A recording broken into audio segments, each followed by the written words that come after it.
Bonjour Jean. Bonjour. J'ai eu l'occasion de travailler avec votre équipe en négociation 1, négociation 2, négociation 3. Ça a été agréable parce que vous êtes tout de même dans un champ d'activité qui est très, très intéressant, entre autres avec votre appareil, le VAC, et je me rappelle à un moment donné, quand on en parlait au tout début, vous me disiez, quand je rentre dans un hôpital, il y a des acheteurs.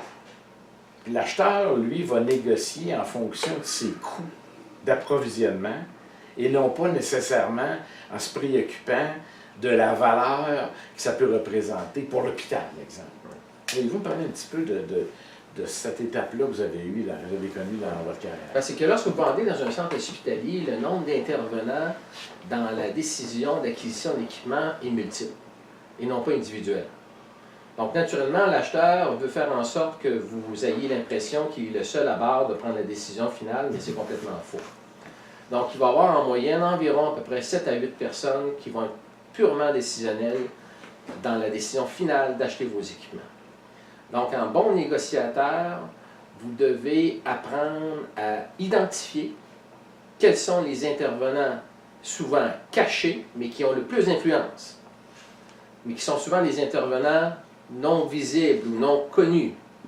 Donc, l'art de négocier nous a apporté à poser des questions, à identifier les membres du board, les membres du comité décisionnel, pour par la suite que chaque représentant fasse son travail et donne les outils nécessaires à chacun de ces intervenants-là, que lorsqu'ils vont prendre leur décision autour de la table, que la décision va être en votre faveur. Donc, il y a moi, l'autre et les autres. Tout à fait, tout à fait, tout à fait.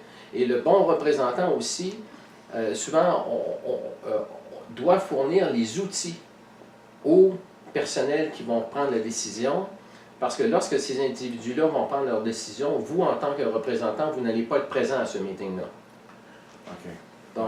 Donc, la négociation, au niveau de la préparation, ce sont des instruments très complexes. Il doit y avoir des études, donc les personnes doivent avoir l'aspect manuel d'utilisation, les études qui prouvent. Donc, il y a beaucoup de documentation à donner à chacun de nos intervenants pour que le processus préparatoire soit complet.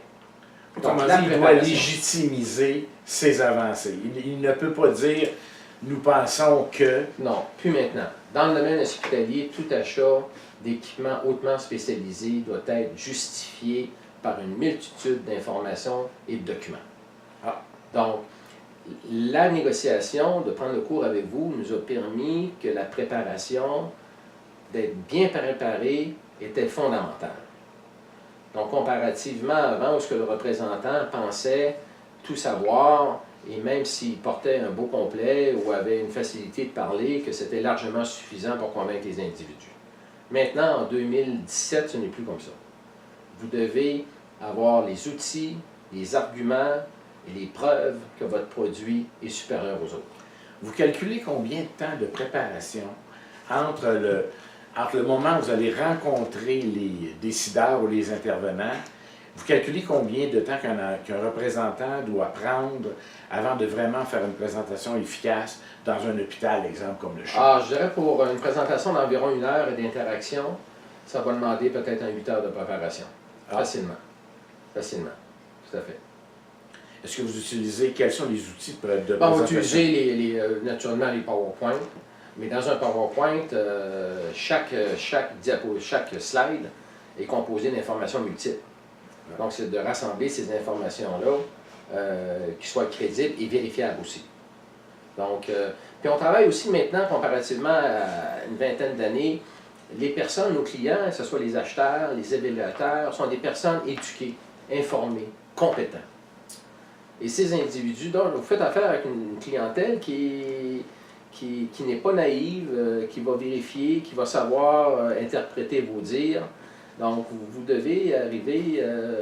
Donc, vous avez un représentant qui a une formation en négociation, puis vous avez un acheteur qui a une formation en négociation. Tout à fait. Et donc, à ce moment donné, ça vous fait géopatrie un peu. C'est la raison, j'ai déjà rencontré un acheteur donc, de l'hôpital Charlemagne qui m'a dit, sans doute, tu as pris le cours avec ton frère. J'ai dit oui, donc je lui ai demandé d'arrêter de vous former. Merci Jean, ça fut un plaisir. Et vous.